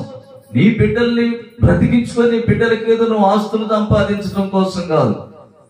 నువ్వు దేవుని పని మీద నడిస్తే నీ బిడ్డల పని దేవుడు చూసుకుంటాడు. నువ్వు వెళ్ళిన ప్రతి చోట నీకు జయం కలుగుతుంది కదా, కలుగుతా లేదా? కలిగినప్పుడు నీ పిల్లలకు అన్నీ ఉంటాయి కదా, ఏ కొద ఉండదు కదా. చూసివా, నా పెద్ద కుమారుడు పాపవాడు వచ్చి బ్రహ్మాండంగా ఈరోజు కొత్త సంవత్సరం నూతనంగా మన విశ్వాసులు మందిరంలో సంతోషంగా ప్రేమ విందులో కలవాలి, భోజనం చేయాలి. మనోళ్ళు తాడువే వాళ్ళు కూడా వచ్చి కూడా తినాలి అని చెప్పని ఏవి తిప్పలు పడి చికెన్ తీసుకొచ్చి కడగటం, కొయ్యటం వాడు కాదు. ఏ పని చేయించినోడు కాదు. మళ్ళీ రామగుండలో మరి మినిస్ట్రీలో సురేష్ అయ్య దగ్గర ఉండేవాడు. అక్కడ కూడా ఏం పని ఉండేది కాదు. సురేష్ అయ్య దగ్గర సురేష్ అయ్యని చూసుకోవటమే. ఆ కృప దిగింది. దేవునికి స్తోత్రం కలుగును గాక. ఆ కృప ఎప్పుడైతే వచ్చిందో ఆ మంచి మనసు వచ్చేసింది. అలాంటి మనసు రావాలని నా కోరిక. హల్లెలూయా. ఈరోజు చాలా సంతోషంగా ఉంది నాకు. అలాగనే చిన్నవాడు కూడా అలా కావాలని ఆశ ఉంది. హల్లెలూయా. సురేష్ పాస్టర్ గారు అన్నాడు, ఒక కుమారుని తీసుకుపోయి సేవకి ఇచ్చాను, మళ్ళీ చిన్నవాడిని కూడా తీసుకుపోయి సేవకి ఇస్తాను. ఎట్టనగానే బలవంతానంగా తీసుకుపోయి ఇస్తున్నా. ఇస్తుంటే ఆయన అంటాడు, ఏంటి ఇద్దరు తీసుకొచ్చి సేవకి ఇస్తుండవు, ఏంటి మనసు అని చెప్పని అసలు ఆయన ఆనందం అక్క నా భుజాల మీద చేసి అసలు ఎంత ప్రార్థన చేసిండో తెలియదు అనమాట. దేవునికి స్తోత్రం కలుగునగా. ఈరోజు అలాంటి నీతిమంతుల్ని జ్ఞాపకం చేసుకోవటం మనకు ఆశీర్వాదకరం, సంతోషం. నేను అన్నాను కదా, అయ్యా పెద్దవాడే పరలోకానికి పోతే మరి చిన్నవాడిని నరకానికి ఎట్ట పంపించోడయ్యా? చిన్నోడికి లోక సంబంధమైనటువంటి బ్రతికేందుకయ్యా, పర సంబంధమైన బ్రతికే కావాలి చిన్నోడికి కూడా అని చెప్పాను అనుకో. హల్లెలూయా. ఎప్పుడైతే తండ్రి వాళ్ళ గురించి అలాంటి ఆలోచన కలిగి ఉంటాడో వాళ్ళు ఏ పని పెట్టుకున్నా ఏది చేసినా ఫెయిల్ అయిపోతాయి. దేవునికి స్తోత్రం కలుగును గాక. ఇది వాస్తవం. ఎప్పుడైతే నా తండ్రి ఇలా ఇలా కదా అన్న మనసు మళ్ళీ వచ్చి ఇంట్రెస్ట్ కలిగి అన్నిట్లో ముందంచెగా ఉండి అడుగులు వేస్తే ఇలా ఉంటుంది అనమాట. చప్పట్లు కొట్టండి. హల్లెలూయా. అలా ఉంటుంది అనమాట. భోజనం పెట్టగలుగుతారు, భోజనం లేకుండా ఇబ్బంది పడరు. హల్లెలూయా. భోజనం లేకుండా ఇబ్బంది పడరు, భోజనం పెట్టేటట్టు చేస్తాడు దేవుడు. దేవుడు అంత అద్భుతంగా నా కుమారుని అలాంటి ఆలోచనలకు తీసుకొచ్చినందుకు తండ్రిగా సంతోషించడమే కాదు, అతను మంచి సేవకుడు కావాలని, అనేక ప్రాంతాల్లో వాడబడాలని, గొప్ప సేవకుడై ప్రభుకి మహిమకరంగా ఉండాలన్నదే నా కోరిక. చిన్నవాడు కూడా అలా ఉండాలన్నదే నా కోరిక. దేవునికి స్తోత్రం కలుగును గాక. అయితే దేవుని యొక్క బిడ్డలారా చూడండి, రెండవది నేను విషయాలన్నీ ముగించుకుంటూ వస్తున్నాను. 2వ శామ్యూయలు కూడా చదువుకొని త్వరగా 2వ శామ్యూయలు గ్రంథం 7వ అధ్యాయము 28-29 వాక్యాన్ని చదువుకొని త్వరగా ముగించుకుందాం. ఇంకొక 20 నిమిషాల లోపులోనే ముగించబడుతుంది. హల్లెలూయా. యెహోవా నా ప్రభువా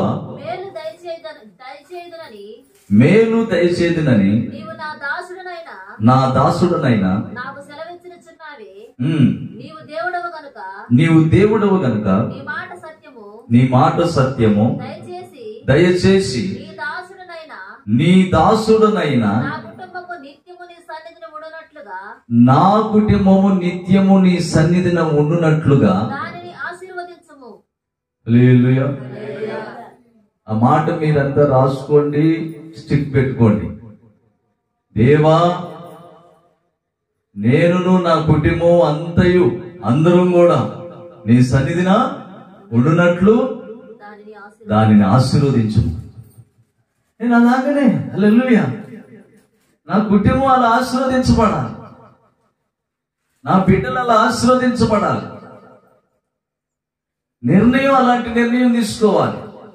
ఒకళ్ళు బాగుండి మరొకళ్ళు బాగోకుండా పని ఉండకూడదు.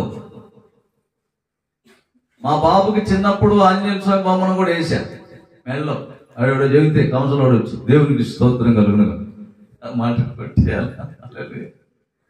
అతను వచ్చి వేసిండు, వేస్తే దాన్ని తీసేసాడు. నాకు మొలలో కూడా వచ్చినాయి ఇంతకు ముందు. మొలలు వస్తే పేరుకి సెల్లెల్ని ఉంగరం వేయించుకున్నా. దేవుడిని ఎప్పుడైతే నమ్ముకున్నానో ఉంగరం విసిరేశాను. ఎప్పుడైతే ఉంగరం విసిరేశానో మొలలు అటంతగా ఏడిపోయినాయో తెలియదు. దేవుడికి స్తోత్రం కలుగును గాక. దేవుడు అలాంటి విశ్వాసిని దీవిస్తాడు, ఆశీర్వదిస్తాడు. దేవునికి మహిమ కలుగునుగా. నమ్మకం ఉండాలి, విశ్వాసం ఉండాలి, పట్టుదల ఉండాలి. నీ నిర్ణయం పనికి మాలిన నిర్ణయాలు ఉండకూడదు. ఉండొచ్చండి. దేవుళ్ళలోకి వచ్చినాక దేవునికి ఇష్టమైన నిర్ణయాలే మనలో ఉండాలి. దేవుళ్ళలోకి రాకముందు ఎన్నో ఇబ్బందులు పడ్డాం. మన సాక్ష్యం బాగోలా, మనల్ని అందరూ చీల్చాలనుకున్నటువంటి వాళ్ళే. అలాంటి మనస్తత్వం కలిగినటువంటి మనల్ని దేవుడు తీసుకొని వచ్చి ఆయన సన్నిధిలో పెట్టి దీవిస్తుందన్నమాట. దేవునికి మహిమ కలుగునుగా. అలా దీవించినప్పుడు, దీవించబడినప్పుడు మనలా శపించబడాలనే మనసు మనలో ఉండటం అది మంచిది కాదు. చాలా మంది పిల్లలు ఉంటారు, బిడ్డలు ఉంటారు. ఇక్కడ ఏమని రాయబడి ఉంది? నేను నా కుటుంబం ఎప్పుడు నీ సన్నిధిలో ఉండునట్లు మమ్మల్ని దీవించు ప్రభు, ఆశీర్వదించు ప్రభు అని మనం చదువుకున్నాం. అంతే కదా? మరి మీ కుటుంబంలో ఉన్నటువంటి వాళ్ళంతా దీవించబడుతున్నారా? నీ బట్టికే దీవించబడుతున్నావు. నేను నీ దీవెల వల్ల ఏమైనా దీవించబడతారు అనుకుంటున్నావా? ఈరోజు వాగ్దానాలు వచ్చిన వాళ్ళకే ఇస్తాం, రానోళ్ళకి వాగ్దానాలు ఇయ్యం. తాగుబోతులకి, తిరుగుబోతులకి, వాళ్ళు ఎక్కడో పడుకొని నాశనకరంగా సైతాల్లో వాళ్ళ ఇష్టానుసారంగా ఉంటే దేవుని వాక్యం నిన్ను దీవిస్తాను అని వచ్చింది. ఎట్లా దీవిస్తాడు? నువ్వు బాగా తాగయ్యా, నువ్వు బాగా తినయ్యా, నువ్వు బాగా తిరగమ్మా, నీ ఇష్టం వచ్చినట్లుండమ్మా అన్నదా ఆ మాట? ఇప్పుడు ఈ వాగ్దానం తీసి ఇస్తాను, ఈ వాగ్దానంలో ఏమని వచ్చింది? మంచి మాటలు వస్తాయి. ఈ వాగ్దానం నెరవేరాలంటే దేవుని సన్నిధిలోకి రావాలి, దేవుని యొక్క ఆ మందిరంలో ఉండాలి. మందిరాన్ని విడిచిపెట్టని బాగా మిమ్మల్ని ఎందుకని మాటికి ఫోన్లు చేస్తున్నావు? మీరు సండే స్కూల్ పిల్లలు, దేవునికి స్తోత్రం కలుగునుగా. మీరే పూర్తిగా పరిపూర్ణులు కాల. లోక సంబంధంగా తెలివితేటలు ఎన్నుండా పనికిరావు. ఆత్మ సంబంధంగా దేవునితో నింపబడి ఉంటేనే అప్పుడే నీకు జ్ఞానం వచ్చింది. జ్ఞానం వచ్చిన వాళ్ళే జ్ఞానులు, వాళ్ళే పెద్దవాళ్ళు, జ్ఞానవంతులు. లేకపోతే ఎట్లా జ్ఞానవంతులు? అంతేనండి. ఎన్నిసార్లు ఫోన్ చేసి ఉంటారు, రండి రండి అని. నేను అట్లే ఫోన్ చేసి ఇసుగుబుట్టి ఇక మానుకున్నా. ఎందుకు మానుకున్నావు అంటే, నేనేమన్నా సండే స్కూల్ టీచర్, నా పొద్దుగుకులు వాళ్ళ ఉద్యోగం జగనే ఉన్న ఉద్యోగం నుంచి బీకే యేసుప్రభు నువ్వు కాకపోతే ఇంకొకళ్ళు, నువ్వు కాకపోతే ఇంకొకళ్ళు. అంతేనండి. దేశానికి ఏమైనా కరువా? దేశంలో ప్రజలు ఏమైనా తక్కువ? ఇంకొకళ్ళు అని వింటారుగా, నువ్వు వినకపోతుంటివి. ఇదే వినవాయా? ఇంటే బాగుండు. దేవునికి మహిమ కలుగును కాదు. ఇంటే నీకే మంచిది. ఇన్న వాళ్ళకి దేవుని దీవెనలు ఉంటాయి, ఆశీర్వాదాలు ఉంటాయి. వినకపోతే నీ దారి తప్పిపోతావు. దారి తప్పిపోతే ఎటుపోతామో తెలియదు. ఈ నూతన దినమున శుభవస్త్ర క్షణమున, ఈ నూతన దినమున శుభవస్త్ర క్షణమున నీ ప్రేమను తలపోయుచు స్తుతించెదను, నిన్నే కీర్తించెదను. ఎంతో నాపై నీకున్న ప్రేమ ఊహించలేను, నాపై కరుణ ఈ నూతన దినమున. ఈ నూతన దినమున ఊహించలేని పని. ఆయన ప్రేమ మనల్ని గద్దించినట్టే మన ఆలోచన కాదు, దేవుని ఆలోచన. నా ఆలోచన అయితే మీరు ఇచ్చే కానుకలతో ముడిపడిపోయి సంతోషపడి ఉంటా. నాకు అసలు ఆ కానుకలు అంటే పెద్ద ఇష్టమే ఉండదు. మీరు బాగుండాలన్నదే, మీరు బాగా ప్రభువులు ఎదగాలన్నదే నా కోరిక.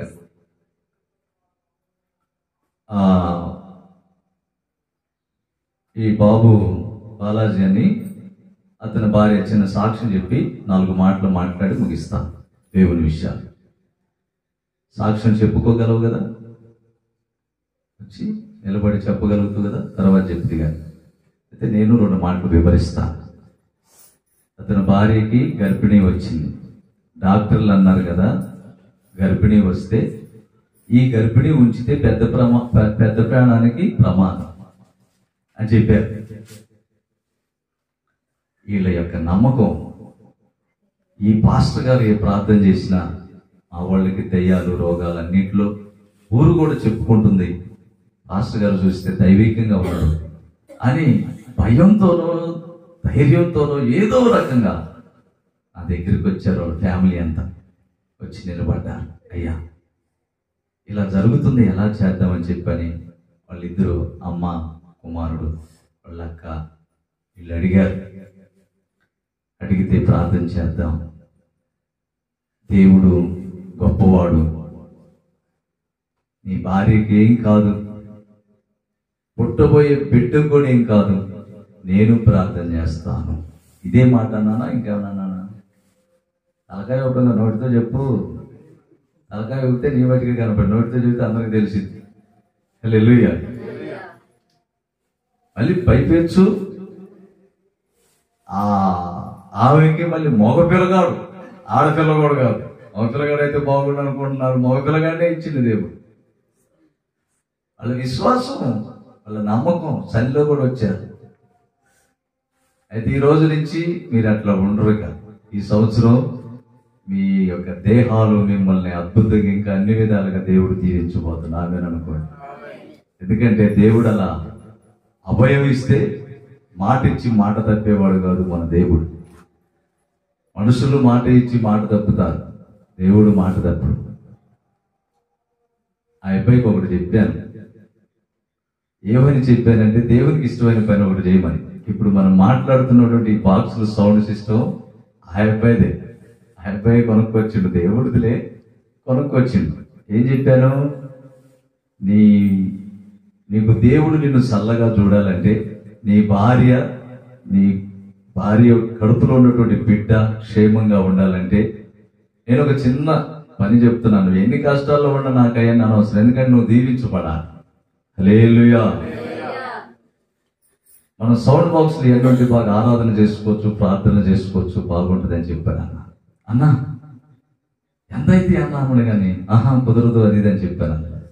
అంతే, ఎంతన్నా కానీ 1-2 బాక్సులు తీసుకురావు. అవి ఈరోజు మనకు లేవు కాబట్టి ఇక్కడికి తీసుకొచ్చాం. మీరు కూడా అలాంటి వాళ్ళని దేవుడు మీలో కూడా లేపును గాక, ఇక్కడ కూడా బాక్సులు ఉండును గాక. హల్లెలూయా. అట్లా అద్భుతంగా చెప్పిన మాట వినడం. కొంతమంది ఏం చేసేటట్టయా, మరి నేను చెబితే అది జరుగుతుంది ఇది జరుగుతుంది కదా, డబ్బులు నాకు అని చెప్పాను. నేను జేబులో పెట్టుకునే టైపు కాదు. నేనేం చేశాను, ఆయన దేవుడు ఆశీర్వదించుడు, మళ్ళీ ఆయన ఇచ్చే కానుక దేవుని మహిమ కోసమే ప్లాన్ చేసి, ఇప్పుడు నేను దీవించబడుతున్నా, ఆయన దీవించబడుతున్నాడు. అప్పుడు ఇద్దరు దీవించబడితే దేవుడు సంతోషిస్తుండు. హల్లెలూయా. ఇలాంటి సంతోషం ఉండాలి కుటుంబాల్లో, సంఘాల్లో, విశ్వాసం. ఇప్పుడు ఆయన ఉన్నాడంటే ఆయన కంటే ముందు చాలా మంది చనిపోవటం నేను చూశాను. అది మామూలు విషయం కాదు. దేవునికి స్తోత్రం కలుగునుగా. మా సొంత అన్నయ్య కూడా చనిపోయాడు, అదే క్యాన్సర్. హల్లెలూయా. ఈయనకంటే వెనకనే అంతా ఒక 5-6 నెలల్లో చనిపోయాడు. ఇంకొక ఆయన కూడా 4-5 చూశాను. దేవునికి మహిమ కలుగును గాక. దేవుడు మన మీద ఉన్నటువంటి ప్రేమను బట్టి, మనం ఉన్నటువంటి విధానాన్ని బట్టి, మన ప్రార్థన, మన భక్తిని మెచ్చుకొని ఆయన ఇష్టపడి ఆయన సజీవ లెక్కలో ఈ సరికి తీసుకొచ్చి కూర్చోబెట్టిండు. దేవునికి స్తోత్రం కలుగును గాక. గొప్ప సాక్ష్యం. వాళ్ళు చెప్పడానికి చెప్పలేరని నేనే చెప్తున్నాను. అట్లా ఏళ్ళింట్లో కూడా చాలా ప్రాణ నష్టాలు ఎదురై అన్ని పోయింది. కుటుంబాన్ని దేవుడు తీసుకొచ్చి అసలు శాశ్వతమైనటువంటి స్థలంలో అడుగు పెట్టించిండు. అంటే ఇంకో వాళ్ళకి మరణం లేదు. కబుర్లో కొట్టరే. హల్లెలూయా. మరణం లేనటువంటి నడిపింపులోకి తీసుకొచ్చింది. అంతేగాని లోకానుసారంగా నేను నా సొంత కొడుకుని, కోడలను కూడా, ఎవరిని కూడా నేను తేడా వస్తే, దేవునికి ఇష్టం కానటువంటి పనులు చేస్తే రివర్స్ అయితా. నేను మీకు తెలుసో లేదు, రివర్సే. కోడలని చూడను, కొడుకని చూడను, నన్ను ఏమన్నా అనుకోని తర్వాత బాధపడతా. ఏంటి వీళ్ళు మంచి కోసం నేను మాట్లాడాను కదా, ఏంటి వీళ్ళు నా మీద తిరగబడుతున్నారు అనుకుంటా. ఎందుకంటే వాళ్ళు మంచి మార్గంలో ఉండాలని, బాగుండాలని, 10 మందికి ఇంపుగా ఉండాలని, 10 మందికి ఒక ఆదర్శంగా అంటారు కదా, ఇంగ్లీష్లో ఏదో మాట్లాడదు, ఇట్లా ఉండాలని నా కోరిక. హల్లెలూయా. వాళ్ళ కోరికలు ఎలా ఉంటాయి, రకరకాలుగా ఉంటాయి. తెలిసి తెలియని వయసు కదా. కనుక దేవుని యొక్క బిడ్డలారా, ఆ మనసు ఉన్నటువంటి వ్యక్తితో దేవుడు ఉంటాడు. దేవునికి స్తోత్రం కలుగునుగా. చాలా మంది అనుకుంటారు, నేను ఎంత కోపం ఏంటి, ఎట్టయితే ఎట్ట, అట్టయితే ఎట్ట అంటారు. కోపమే. హల్లెలూయా. కోపమే కానీ పాపం చేసేది కాదు. అది కబుర్లు కొట్ల. హల్లెలూయా. బైబిల్లో రాయబడి ఉంది, కోపపడుడి పాపం చేయకుడి, కోపపడుడి పాపం చేయకుడి, నీ కోపం వల్ల అనేకులకు మేలు కలిగితే అది చాలా మంచిది. అందుకని మీరు కోపపడండి, కానీ పాపం చేయకండి. పాపం అంటే ఏంటో తెలుసా? మనిషిని మాయ చేసి, మనిషిని గద్దించకుండా, మనిషిని మంచి మార్గంలోనికి ఏ రకంగా తీసుకురాకుండా నువ్వు మోసం చేసేవానికి అది పాపమే. వాళ్ళకి ఇష్టం వచ్చినట్టు మనం పెంచకూడదు. దేవునికి ఇష్టం వచ్చినట్టు మనం ఉండాలి. వారిని మనకి ఇష్టమైనట్లు దేవునికి ఇష్టమైన బిడ్డలుగా మనం మలుపుకోవాలి. ఈ లోకం కొద్ది రోజులే. ఈ లోకంలో ఉండేది ఎక్కువ రోజులు మనం ఉండే వాళ్ళం కాదు. తక్కువ కాలం మనం ఉంటాం, ఎక్కువ కాలం మనం ఉండం. అందుకని కొద్ది కాలం ఉండేటటువంటి మనము ఎక్కువ కాలం జీవించేదానికే అప్పగించుకోవాలి. హల్లెలూయా. ఎక్కువ కాలం జీవించేదానికి అప్పగించుకోవాలి, కానీ కొద్ది కాలం ఉండేదానికి మనం ప్రాధాన్యత ఇవ్వకూడదు. అందుకని లోక సంబంధమైన దానికి ఎక్కువ ఛాన్స్ ఇస్తే నీకు శాశ్వతమైన రాజ్యం దొరకదని దేవునికి స్తోత్రం కలుగునుగా. కనుక దేవుని యొక్క బిడ్డలారా, దేవుడు ఆయన అంటున్నటువంటి మాట ఏంటంటే, ఈ నూతన సంవత్సరం నుంచి ఇక ఎప్పుడు కూడా ప్రతి నిత్యము కూడా ఆయన మనకు తోడై ఉండాలి. దేవునికి స్తోత్రం కలుగునుగా. ఎప్పుడు ఆయన మనకు తోడై ఉంటే, గడిచినటువంటి 23వ సంవత్సరంలో ఎన్ని ఇబ్బందులు పడి ఉంటారో, ఎన్ని నష్టాలు ఎదురై ఉంటాయో, ఎన్ని కష్టాలు ఎదురై ఉంటాయో, అవన్నీ మన ఎంట రాకుండా ఎప్పుడు కూడా సంతోషంగా ఉండాలని యోనాతాను దావీదుతో అంటున్నాడు. ఏమంటున్నాడంటే, నీకును నాకును యెహోవా సాక్ష్యం.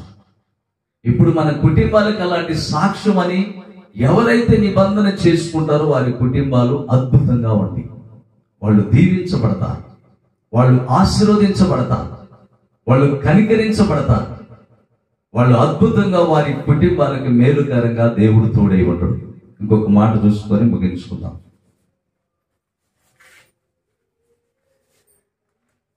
కీర్తనల గ్రంథం 119వ అధ్యాయము 112వ వచనం.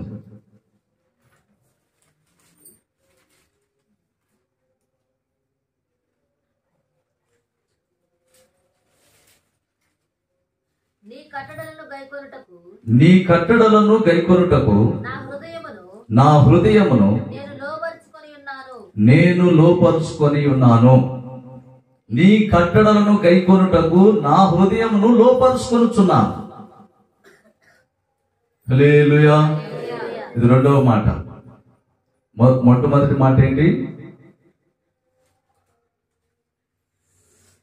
నేను నా మందిరమును నేను ఇక విడిచిపెట్టను. రెండవది, నీ కట్టడలను నేను ఏమన్నాడు? నీ కట్టడలను గైకొనుటకు నా హృదయమును నేను లోపరుచుకొనుచున్నాను. నిత్యం దేవునికి స్తోత్రం కలుగునుగా. హృదయాన్ని లోపరుచుకోవాలి.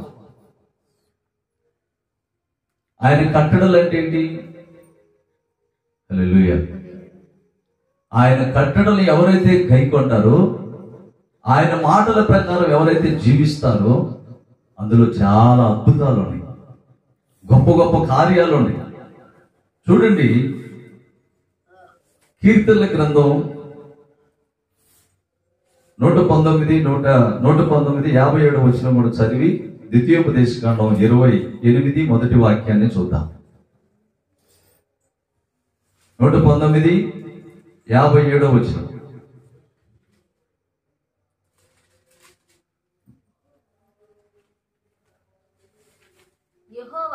యెహోవా నీవే నా భాగము, నీ వాక్యములను అనుసరించి నడుచుకొందునని నేను నిశ్చయించుకొని ఉన్నాను.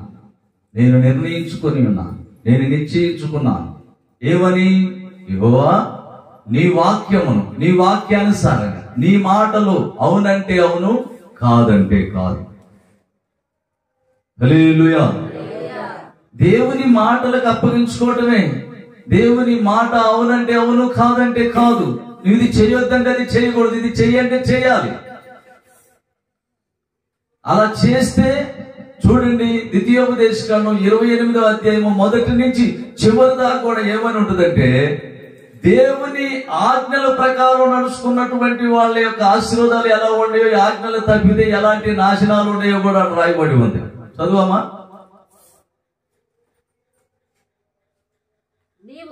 నీవు 28వ అధ్యాయం మొదటి వచనం. శ్రద్ధగా విని నేడు అనుసరించి నడుచుకొని ఎడల నీ దేవుడైన యెహోవా సమస్త జనముల కంటే సమస్త జనముల కంటే నిన్ను హెచ్చించును. నిన్ను హెచ్చించును.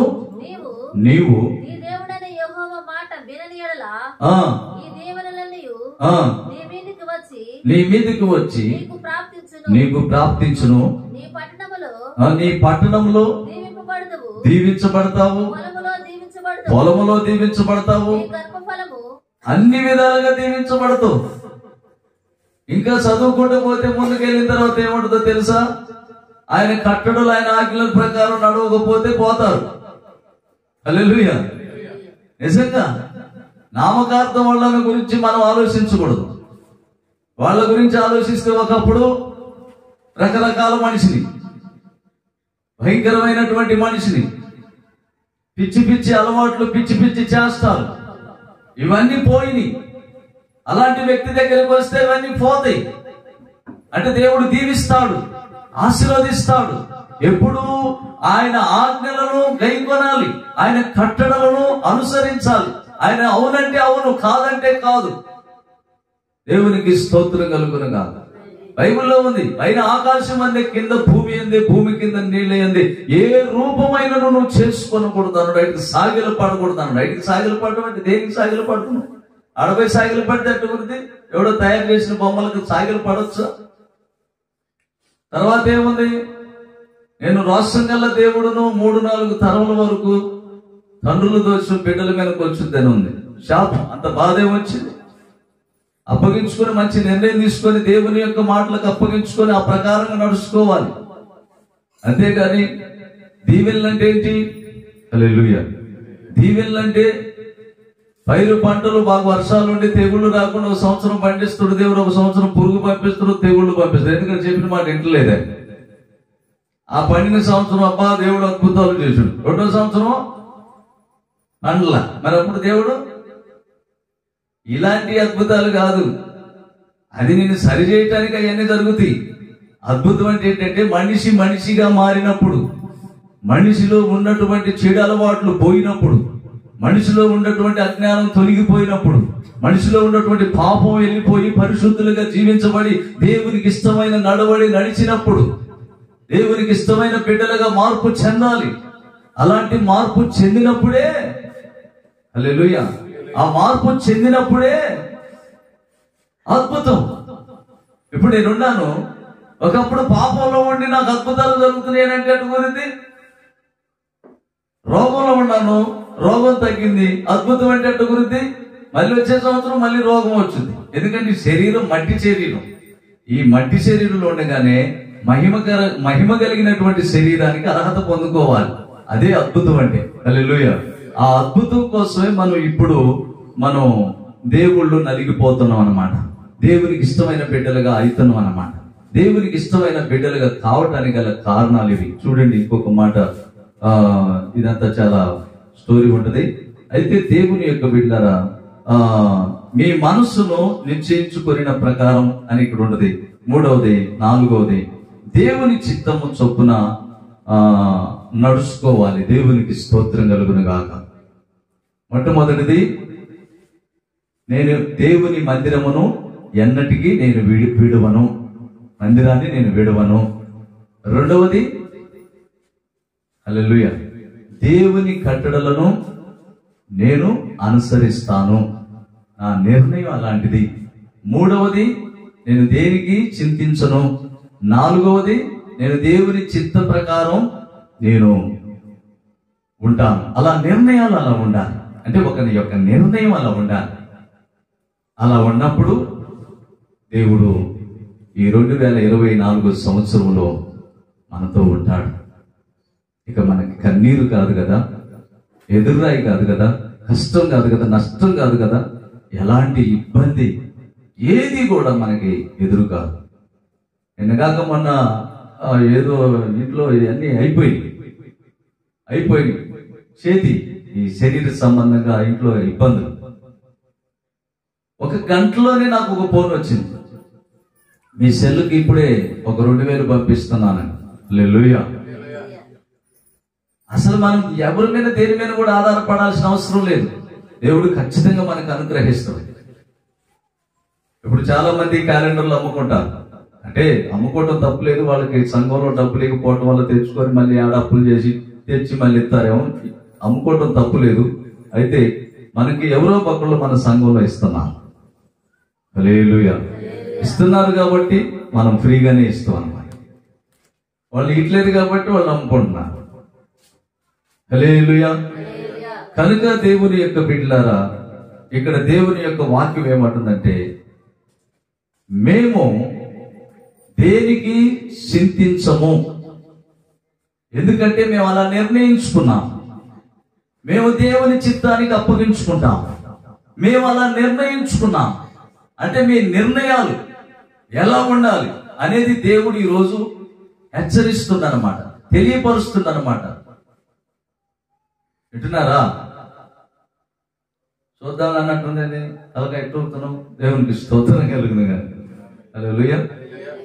ఎలా ఉండాలి నిర్ణయాలు చెప్పండి? 2 మాటలే, చివరిలో ఉన్నాం. ప్రేమ నిన్ను ఎదురు చూస్తుంది. Praise the lord. మీ నిర్ణయం, యోనాతాను అంటున్నాడు దావీదుతో, మనం పొలంలోకి వెళ్దాం, దేవుడు నీకును నాకును సాక్షిగా ఉండునట్లు మన నిర్ణయం మంచిగా ఉండాలి, మంచి నిర్ణయం తీసుకోవాలి. అలాంటి వాళ్ళు ఇలాంటి వాళ్ళలా కాదు. అలాంటి నిర్ణయం మీలో ఎవరైనా తీసుకోగలిగితే చాలా అద్భుతాలు చూస్తారు ఈ సంవత్సరం. ఎలాంటి రోగాల నుంచి అయినా విడిపించబడతారు, ఎలాంటి అప్పుల నుంచి అయినా విడిపించబడతారు, ఎలాంటి అలవాటుల నుంచి అయినా కానీ విడిపించబడతారు. దేవుడు ఇలా వాగ్దానం చేస్తూ ఉన్నాడు. హల్లెలూయా. దేనిలో నుంచి నేను బయటికి రాలేకపోతున్నానని మనసులో అనుకుంటారు. నువ్వు వస్తావు, అయితే నీ నిర్ణయం నీ మీదనే ఆధారపడి ఉంది. అందరూ మోకరించండి, నేను ప్రార్థన చేసుకున్నాం. నీ నిర్ణయం ఎలా ఉండాలి?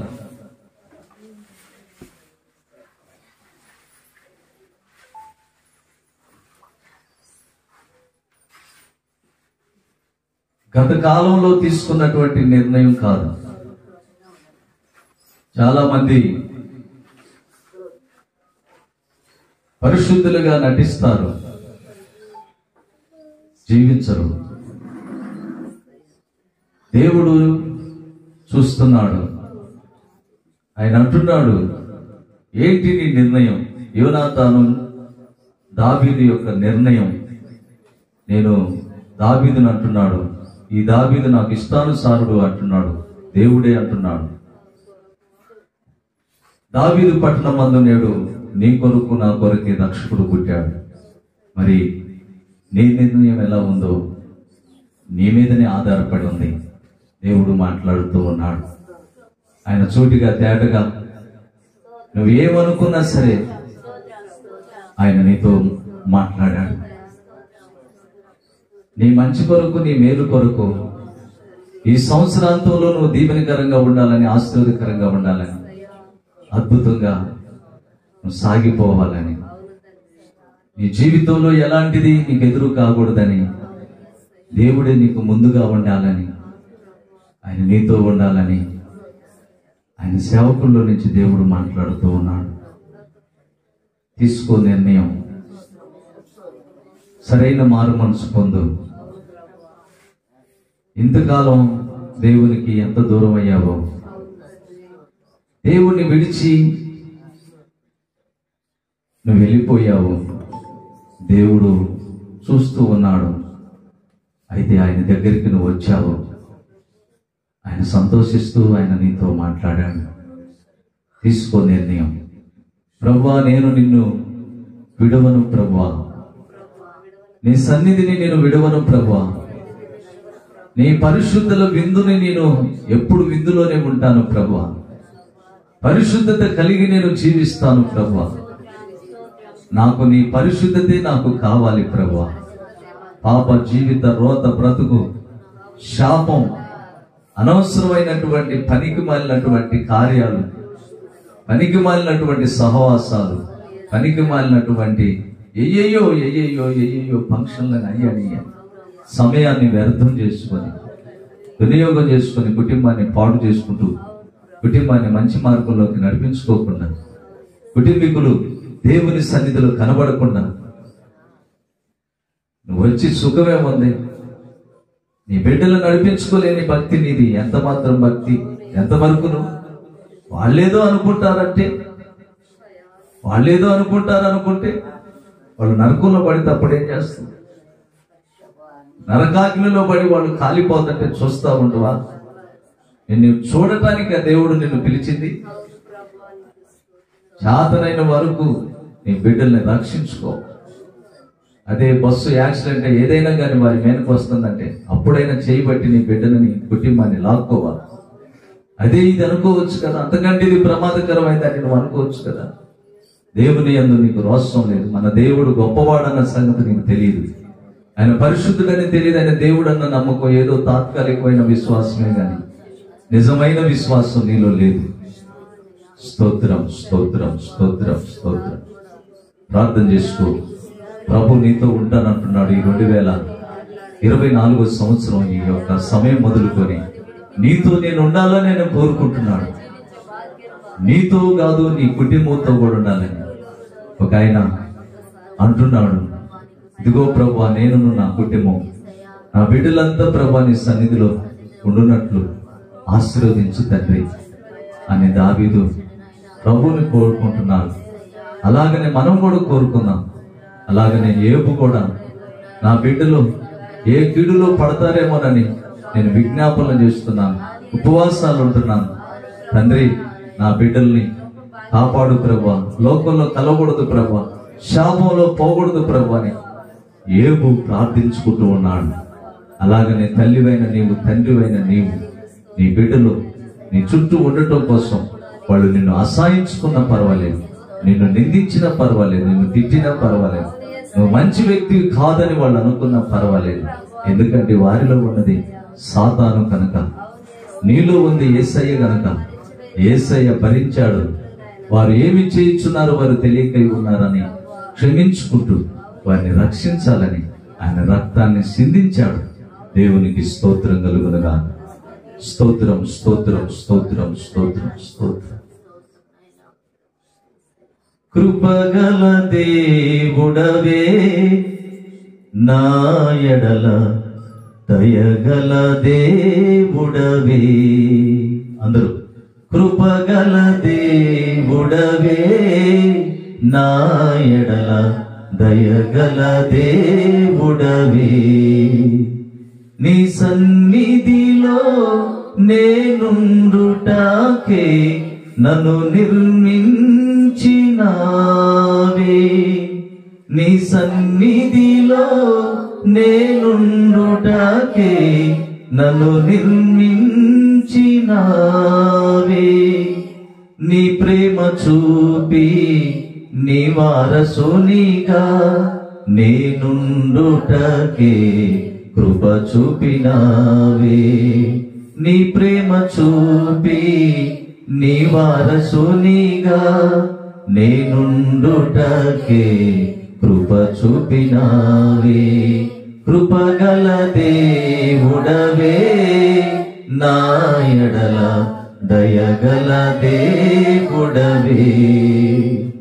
అవమాన స్థితిలో పడియుండగా నాకెవరు లేరని అనుకొనగా, అవమాన స్థితిలో పడియుండగా నాకెవరు లేరని అనుకొనగా, ఆదరణకర్త ఇమ్మానుయేలా నీ తోడు నేనని అభయమిచ్చితివే. నీ తోడు నేనని అభయమిచ్చితివే. కృపగల దేవుడవే నా ఎడల దయగల దేవుడవే. మహాగణుడా, పరిశుద్ధుడా, ప్రేమగల తండ్రి, కృపగల మా దేవ, కూడి వచ్చిన ప్రతి బిడ్డను పేరు పేరున మీరు జ్ఞాపకం చేసుకోండి తండ్రి. నీ యొక్క పరిశుద్ధమైన బలలో పాలు పొందటానికి నాయనా నీ శరీరాన్ని నీ రక్తాన్ని భుజించి నీ వలె జీవించడానికి, లోక సంబంధమైన శాపం అజ్ఞానంలో పడకుండా, పాపంలో పడకుండా ఈ యొక్క సంవత్సరాంతం మొదలుకొని ప్రభా ప్రతి నెలలో ప్రభా నీ యొక్క పరిశుద్ధ బలలో పాలు పొంది ప్రభా నీతో కలిసి ఏకమై తండ్రి ప్రభా ఏకాత్మ కలిగి జీవించుటకు తగిన కృపని దయచేసి సహాయము చేయమని యేసు నామములో అడుగుచున్నాము తండ్రి. ఆమేన్. అందరూ లైన్ లో ఉండండి.